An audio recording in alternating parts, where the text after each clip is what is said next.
Hello बच्चों, हम first chapter को आगे बढ़ाते हैं और सबसे पहले हम बात करते हैं। हमारा पहला चैप्टर है स्थिर वैद्युतिकी। अभी हम स्थिर वैद्युतिकी के बारे में ही बात करेंगे। स्थिर वैद्युतिकी के बारे में हमारी बातचीत जारी है। हम आज बात करेंगे आवेशों के लिए इलेक्ट्रॉन का सिद्धांत। आवेशों के लिए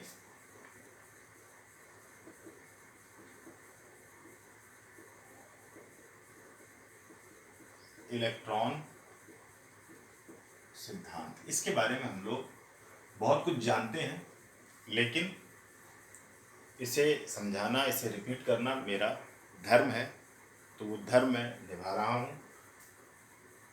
कोई भी पदार्थ जो है वो अणुओं और परमाणुओं से मिलकर बनता है, या मैं ये कहूँ परमाणुओं से मिलकर बनता है तो बात गलत नहीं होगी।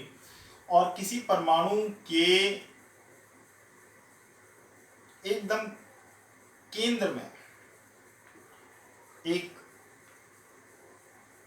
ऐसा बिंदु होता है जहां उसका संपूर्ण द्रव्यमान और आवेश केंद्रित होता है, जिसे नाभिक कहा जाता है। जिसे हम क्या कहते हैं? नाभिक कहते हैं। और नाभिक के चारों ओर अलग अलग कक्षाओं में इलेक्ट्रॉन चक्कर लगाते हैं। अब इलेक्ट्रॉन पर आवेश मैंने बताया 1.6 गुणा 10⁻⁻19 कूलम। प्रोटॉन पर आवेश 1.6 गुणा 10⁻⁻19 कूलम। कूलम जो है वो आवेश का मात्रक है। तो ये ऋण आवेश है, तो -1.6 गुणा 10⁻⁻19 कूलम। ये धन आवेश है, तो प्लस या धनात्मक 1.6 गुणा 10⁻⁻19। न्यूट्रॉन पर आवेश नहीं होता। अच्छा, अब होता क्या है कि ये इलेक्ट्रॉन, जो बाह्यतम कक्ष का इलेक्ट्रॉन है, वो टूटता है, नाभिक से उसका बंधन टूटता है और वो किसी दूसरी सतह पर स्थानांतरित हो जाता है, ट्रांसफर होता है, चला जाता है। तो जब दूसरी सतह पर स्थानांतरित हो गया तो यहाँ धनावेश बढ़ा और जिस जगह पर ये गया वहाँ ऋणावेश बढ़ा। तो कहने का मतलब ये है कि जिस सतह से इलेक्ट्रॉन निकलता है वो धनावेशित होती है, जिस सतह पर इलेक्ट्रॉन जाता है वो ऋणावेशित होती है। अब हम बात करेंगे आवेशन की विधियां। आवेशन की विधियों के बारे में हम बातचीत करेंगे।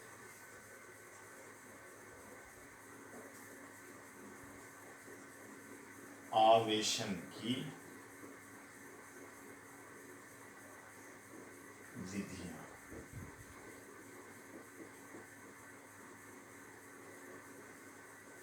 देखिए, सबसे पहले है आवेशन की जो प्रथम विधि है, पहली विधि है, वो है घर्षण द्वारा।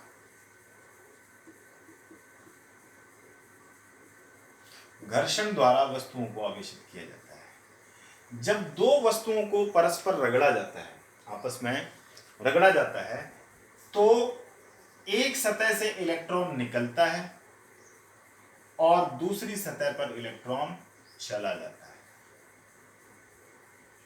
काफी एक जैसी बात है ये, जो हम पहले पढ़ते आए हैं। यहां से इलेक्ट्रॉन निकला एक, तो ये धनावेशित और ये ऋणावेशित, और एक इलेक्ट्रॉन गया तो इसकी धनात्मकता बढ़ गई और इसकी ऋणात्मकता बढ़ गई। हम इसे लास्ट वीडियो में जो हमने कांच की छड़ और एबोनाइट की छड़ वाला प्रयोग जो है उससे भी समझ सकते हैं। तो अगर आपसे कहा जाए कि घर्षण द्वारा आवेशन को समझाइए, तो आपको करना क्या है?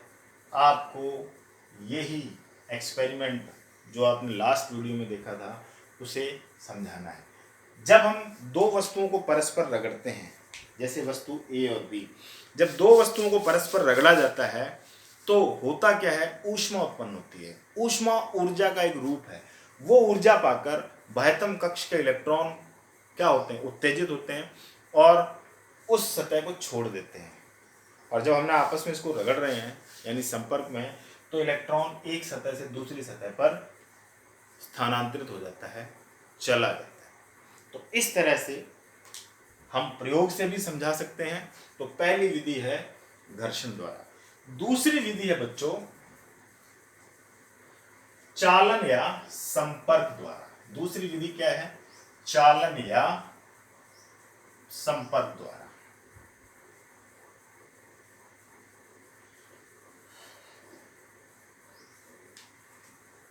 दूसरी विधि है चालन या संपर्क द्वारा।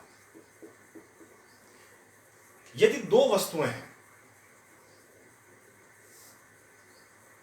एक वस्तु A जो कि धनावेशित है और दूसरी वस्तु B जो कि विद्युत रूप से उदासीन है। उदासीन होने का मतलब जितना इस पे धनावेश है उतना ही ऋणावेश है।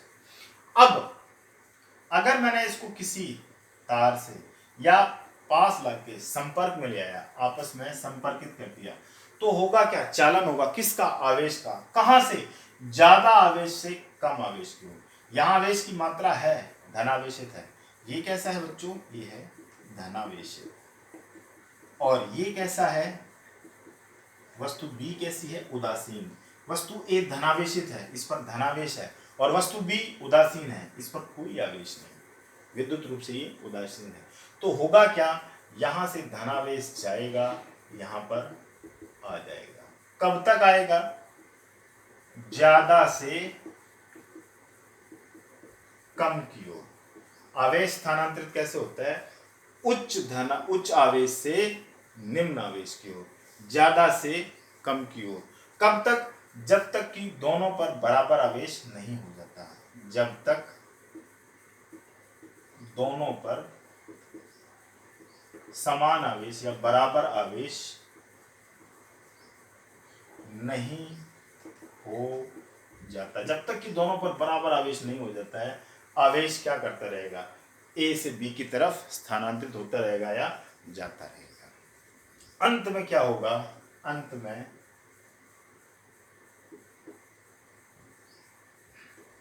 जितना आवेश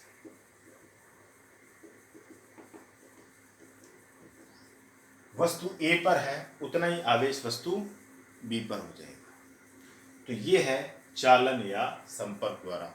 इसका मतलब ये हुआ कि जब एक उदासीन वस्तु को किसी आवेशित वस्तु के संपर्क में लाया जाता है या किसी चालक द्वारा जोड़ दिया जाता है, तो आवेश ज्यादा से कम की ओर, अधिक से निम्न की ओर, उच्च आवेश से निम्न आवेश की ओर स्थानांतरित होता है। कब तक?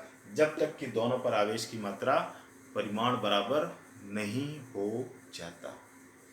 तीसरी विधि है बच्चों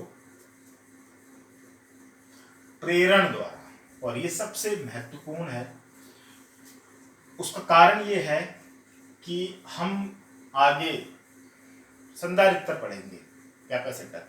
उस कैपेसिटर में इसका बहुत बड़ा योगदान है, तो इसलिए हमें इसे और अच्छे से समझना है। तीसरी विधि है प्रेरण द्वारा। प्रेरण द्वारा से मतलब क्या है? प्रेरण से मतलब ये है कि ना तो हम घर्षण करेंगे दो वस्तुओं को, ना ही उनको संपर्क में लेके आएंगे। ना ही उनका घर्षण करेंगे और ना ही हम उसे क्या करेंगे? संपर्क में लेके आएंगे। और सिर्फ प्रेरण द्वारा हम आवेशन करेंगे। मान लीजिए ये कोई वस्तु है A, थोड़ा छोटा बना देते। मान लीजिए ये कोई वस्तु है A, इस पर धनावेश है, और ये कोई वस्तु है B जिस पर कोई आवेश नहीं, ये विद्युत रूप से उदासीन है। अब ध्यान देंगे हम, उदासीन होने का मतलब क्या है कि जितना इसमें धनावेश है उतना ही ऋण आवेश है। जितना इसमें धनावेश है उतना ही ऋण आवेश है। तो होगा क्या? जब तक ये दूर दूर पड़े हैं कोई प्रभाव नहीं पड़ेगा, लेकिन जैसे ही वस्तु A और B को मैं पास लेके आता हूं, पास में लेके आते हैं, वैसे ही क्या होगा, हम उस प्रॉपर्टी, उस गुण को ध्यान में रखेंगे कि समान आवेशों में प्रतिकर्षण और असमान आवेशों में आकर्षण होता है। तो होगा क्या, ये प्लस धनावेश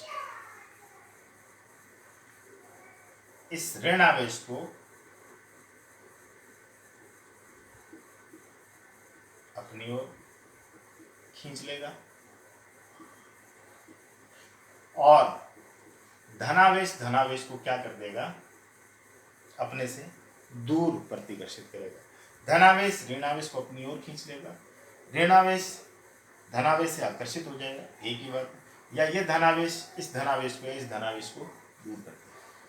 अब हम क्या कर देंगे, इसे भू संपर्कित कर देंगे। इसे हम क्या कर देंगे, भू संपर्कित कर देंगे। भू संपर्कित करने से क्या होंगे, इलेक्ट्रॉन पृथ्वी से आएंगे, मतलब पृथ्वी से इसका संपर्क कर देंगे और इन सभी को न्यूट्रलाइज कर देंगे, मतलब उदासीन कर देंगे। तो इससे क्या होगा, वस्तु ए और बी पर समान परिमाण का आवेश जो है वो उत्पन्न हो जाएगा, लेकिन एक पर धनावेश और दूसरे पर ऋणावेश। तो हम इसको संपर्क में नहीं लेके आए, लेकिन इसके प्रेरण से वस्तु बी जो कि उदासीन थी उस पर समान मात्रा में और विपरीत प्रकार का आवेश क्या हो गया, उत्पन्न हो गया। इसे कहते हैं प्रेरण द्वारा आवेशन। धन्यवाद।